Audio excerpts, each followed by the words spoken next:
Hello everyone, this is Rick. Welcome to another episode of Neolithic in Indian subcontinent. Today we are going to discuss about Eastern and South Indian Neolithic. In our past videos we have discussed about Neolithic Revolution, Mehergar and also North Indian Neolithic. Today our focus will be the Neolithic cultures in the Eastern and South Indian part of India. The Eastern Neolithic has several Neolithic and Neo-Chalcolithic sites in the alluvial plains of North Bihar. So Bihar is exactly divided into north and south by the Ganga river. There are several tributaries and distributaries of Ganga river which make up a very fertile alluvial plain system, and we have several Neolithic sites in it. And among all the sites which have been found in this area, the major excavated sites are Chirand, Senuar, Chechar, Kutubpur, Maner and Taradi. So these are few of the most important Neolithic sites excavated in Indian and Eastern Indian subcontinent, and most of it has a continuity of occupation starting from Neolithic ranging up to the time of early historic period, which includes Chalcolithic also.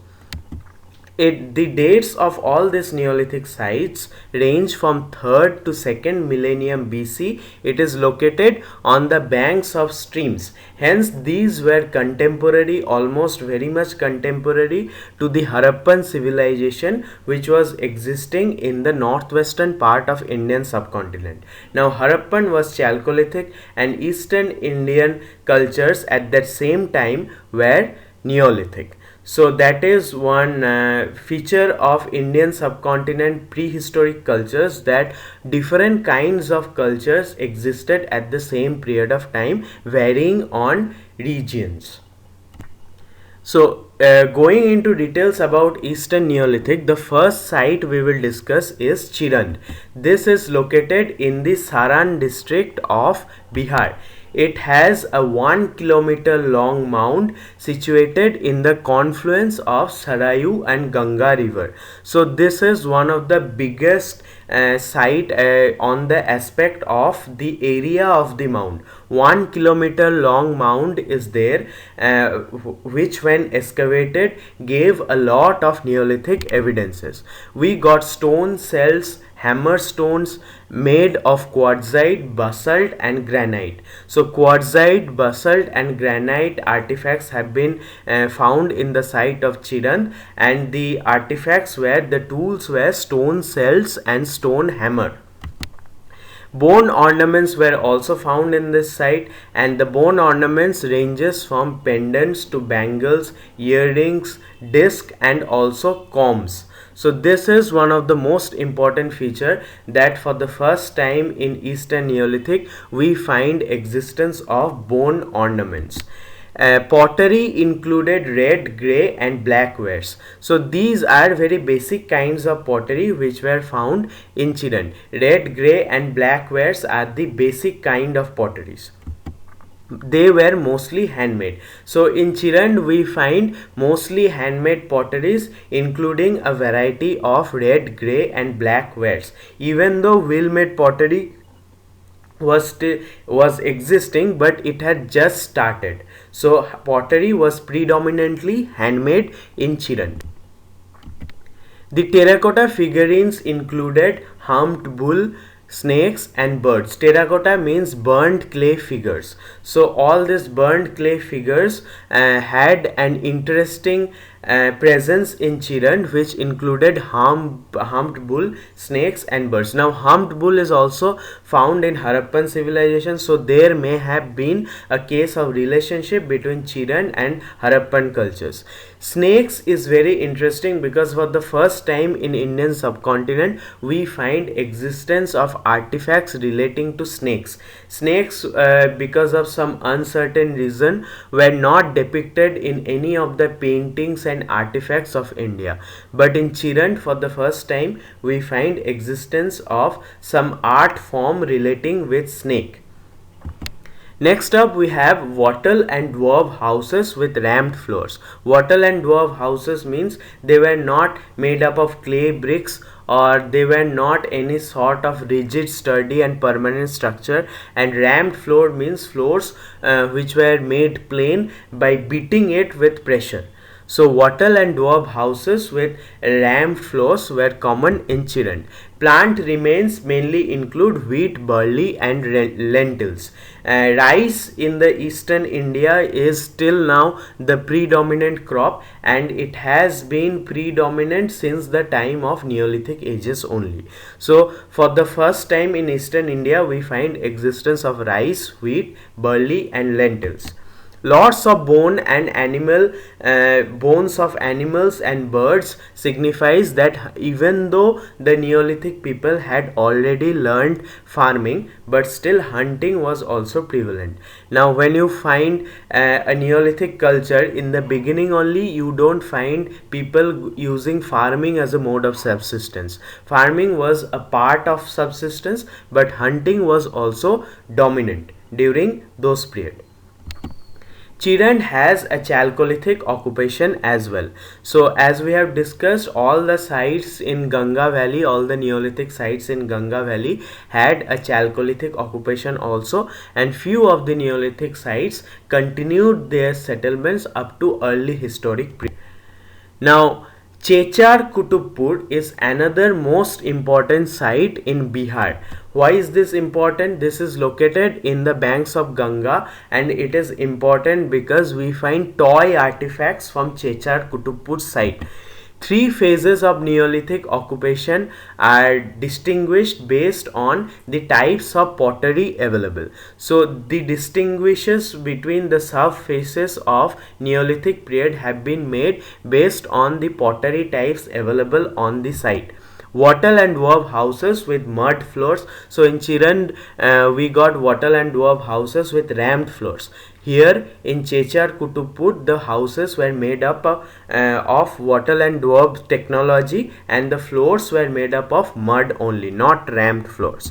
Hearths at the center of the floors is very much common. So we get burning activity in the center of the house, and along with that we get bone antler tools. Antler here signifies the head, the antlers means horns of deer. So horns of deer were very much used in the eastern Neolithic culture as a tool implement.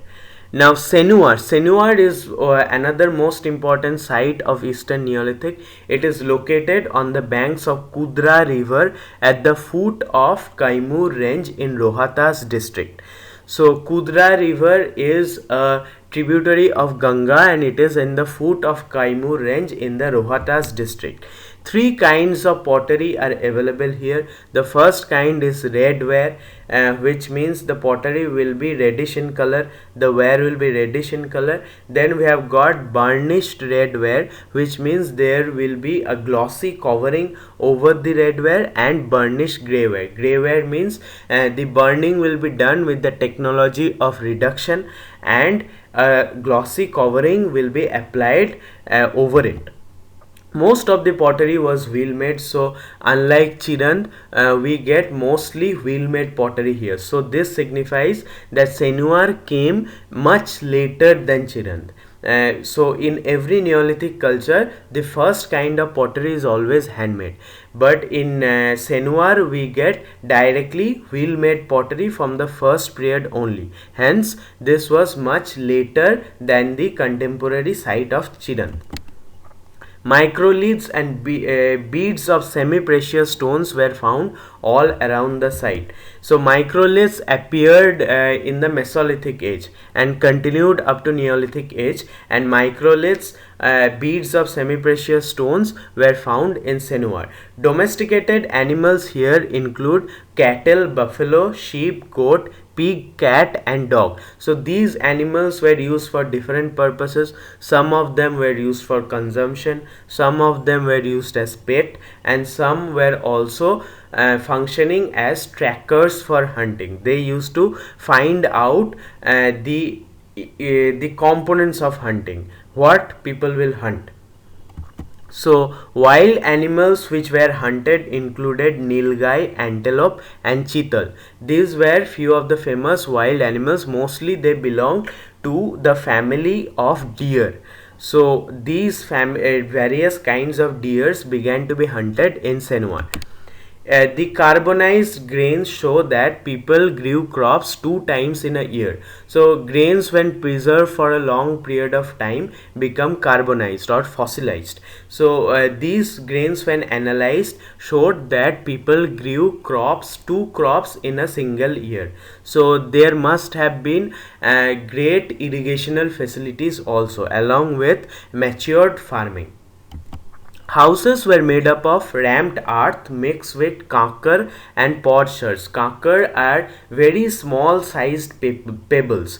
The size had a length of about 1 centimeter, and potsherds were used as binding material. Even in mud houses today, potsherds are used along with mud to construct walls of houses because it functions as a very good binding material.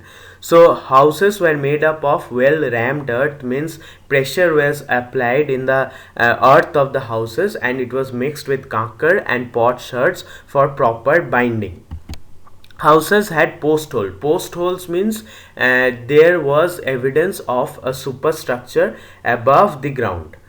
Post holes are impressions that there was a kind of bamboo support, mostly bamboo support in Neolithic period.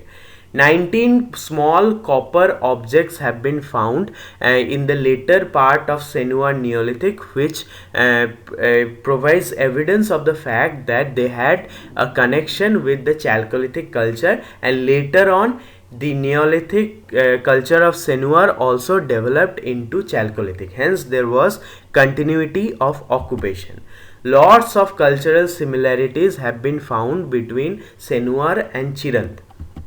There was continuity in occupation up to the early historic period in the Indian subcontinent. So this is a very important side to understand the chronological layers in archaeology in different periods of human occupation. Next up we have Maner. Maner is a site located on the banks of old course of Ganga. So Ganga used to flow through the path of Maner in the Neolithic times. Now Ganga does not flow through that same course. It has taken a new course. So Maner is located on the old course of Ganga. It has a Neolithic occupation, and the layer of Neolithic occupation has a thickness of 3.45 meter, which is very significant because this thickness in layer of Neolithic occupation suggests that the Neolithic period in Maner existed for a very long period of time. The handmade red ware, burnished red and grey wares were the common wares found in Maner. Handmade red ware means the wheel made pottery did not come into existence, hence handmade red ware were made. And burnished red means there will be a coating or a covering of glossy feature over the red ware, and grey wares means wares made with the technology of reduction. Stone and bone points, terracotta spindle holes were very much seen in the site of Maner. Stone and bone point means they were lithic features and bone features tool which had the implementation of making small holes. And terracotta spindle holes means there was the technology of weaving in the site of Maner in the Neolithic time. Next up we have Taradi. Taradi is another important site which is in the Bodh Gaya. It is very close to the Mahabodhi temple in Bodh Gaya. The first phase had handmade, burnished and unburnished red wares. So Taradi, we can understand, had a much earlier phase of occupation because the first phase itself had handmade wares instead of wheel made, which suggests more advanced technology in ceramic. The second phase had handmade burnished grey wares, which means that over the handmade grey ware there was a waxy or a glossy covering. The Neolithic cells and microliths and bone tools were found in the site of Taradi. Bone tools means people knew how to hunt and also how to domesticate animals. And Neolithic cells are mainly used for agricultural purposes. Rice, wheat and barley were the chief crops in the site of Taradi. Many bones of animals found in Taradi signifies the fact that people had close connection with animal domestication and also animal hunting. Next, in the Eastern Neolithic, we find the site of Kuchai. It is the one of the most famous excavated site in the state of Orissa. Chisels, pounders, mace heads and grinding stones were found in the site. So chisels means implementation tools which were used to make holes. Pounders means tools which were used to remove the grains of husk from rice, and mace heads were the weapon tools, or they were the stones used for digging and grinding stones. Okay, so reddish brown pottery with incised decoration was very much a common feature in the site of Kuchai. Incised decoration means decoration made on wet clay with the help of some sharp objects that makes an impression in the wet clay. Similar artifacts were found in other districts, especially in the district of Mayurbhanj in Orissa. Next up we have Northeastern Neolithic. Now northeastern states, there are mainly 7 northeastern states currently in the Indian country, in the country of India, and most of them had some evidences of Neolithic culture. States in Assam, Meghalaya, Nagaland and Arunachal Pradesh had existence of Neolithic culture in the northeastern part of Indian subcontinent. The main feature of these sites were that cord impressed pottery were found in the excavations at sites like Daujali Hading, Sarutaru in Assam and Sebalgiri in Meghalaya. Now cord impressed ware is a kind of ceramic technology where vessels are made by beating wet clay with a mallet shaped tool, and that leaves the pressure applied by the mallet shaped tool leaves an impression of cord marks all over the vessel. This gives the cord impressed pottery, which were very much common in the sites of Daujali Hading, Sarutaru in Assam and Sebalgiri in Meghalaya. Use of coil or ring method is seen in making of some pots. Now coil and ring method of technology is still prevalent in the technology of ceramic making, where wet clay is made into long and thick threads, and those threads are curved in a roundish pattern to make a vessel. So this is a very common technology which survives up till now, up till present times. Ground stone axes of shouldered and splayed types were the tools found, and these tools were mainly made up of bone and stone implements. Now the dates of northeastern Neolithic in Indian subcontinent are much later than the eastern Neolithic. So when almost there were the Vedic culture going on, the early Vedic and the later Vedic culture going on in the Indian subcontinent, the northeastern part was still in the Neolithic period. So this is very significant, suggesting the regional diversity of the time period in Neolithic culture in the whole of Indian subcontinent. Next up we have very important kind of Neolithic culture all over the world, which is South Indian Neolithic. Now, South Indian Neolithic mainly was there in the state of Karnataka and Andhra Pradesh. This kind of Neolithic was very much different than the northern, eastern, and central Indian Neolithic we have discussed earlier. Why?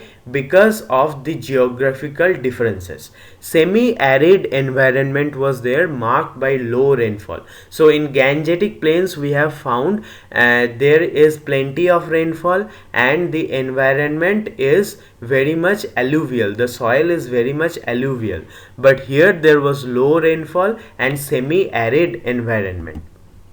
The states of Karnataka and Andhra Pradesh are the chief states where we find existence of this kind of Neolithic culture, mainly in the eastern Karnataka and southwestern Andhra Pradesh.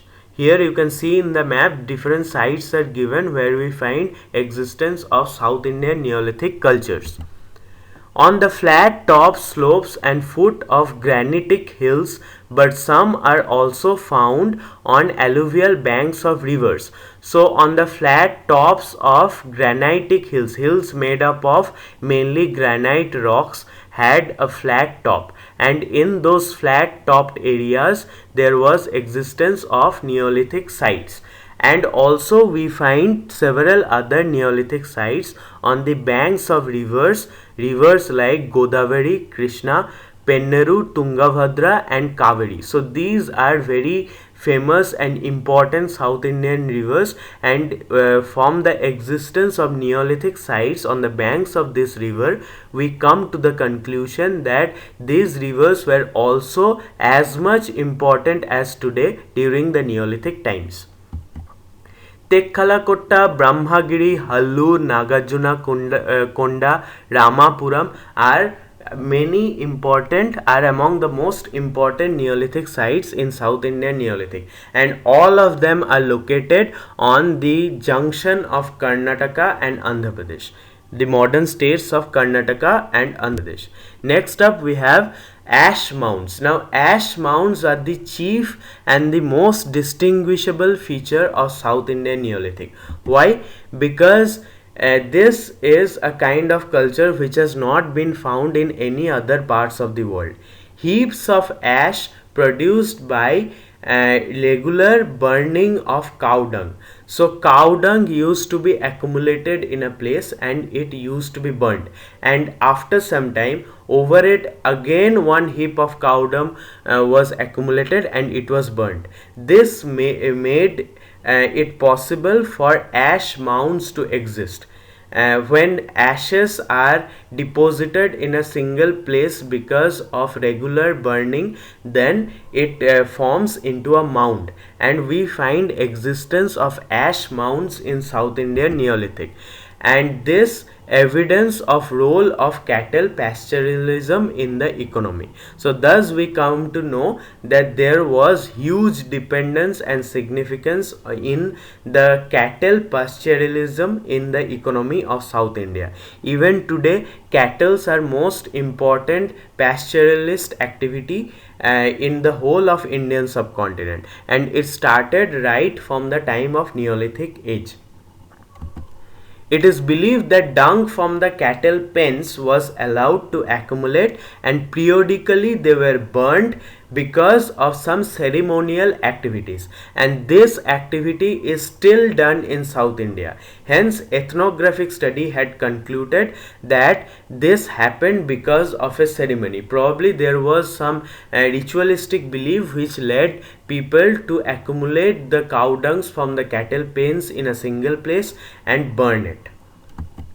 The sites of Utnur, Palavoi, Kubkal, Kodekal and Budihal are famous ash mound sites which have also been excavated. The contents of the ash include stone and bone tools, animal bones and pottery. So in the ash mounds we not only find evidence of burnt cow dung, we not only find evidence of ashes of cow dung, but also we find stone and bone tools along with animal bones and few evidences of pottery.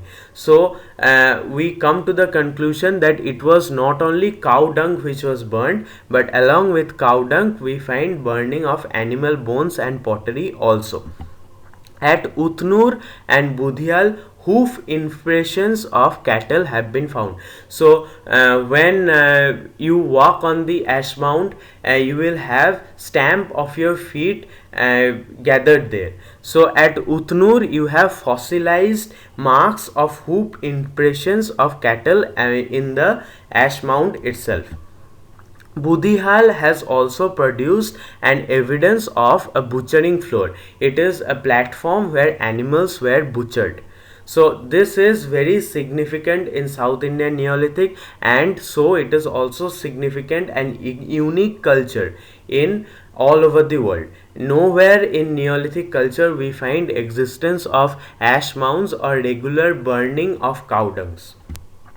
Now, South Indian Neolithic was also unique in its technology.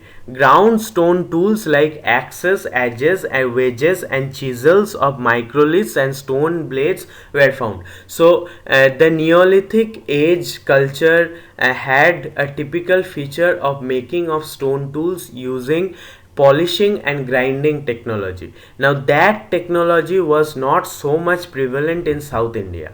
Pallavai had rich assemblage of tools. Pallavai is a site which had from where we find lots of stone and bone tools. Circular or rectangular wattle and dwarf houses with floors having stone pavings. So we find ramp floors, we find mud floors, and now we find existence of floors with stone pavings. Means floors which were made up of stone being pressurized to make it a plain floor.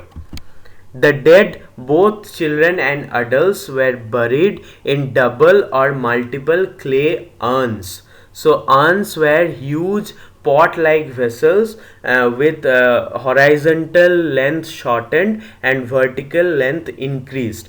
Now people used to bury their deads by keeping the deads in urns and placing it inside the earth. So this is one of the unique feature in South Indian Neolithic, urn burial, and sometimes in one urn more than one body was also buried.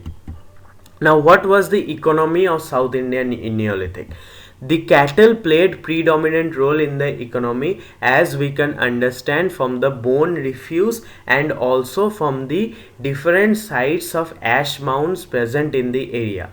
When there are ash mounds which is formed by the periodic burning of cow dung, we understand that cattle played a predominant role in the economy.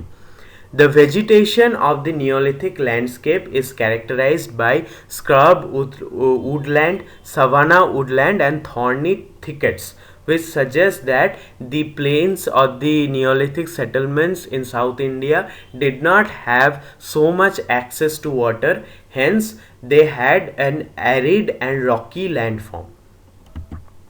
They cultivated a variety of crops in hilltops and narrow valleys between the hills. So because of lack of proper alluvial soil and proper irrigational facilities, people were forced to conduct their cultivation activities in hilltops and narrow valleys in between the hills. So wherever a patch of land was available, it was used for cultivation.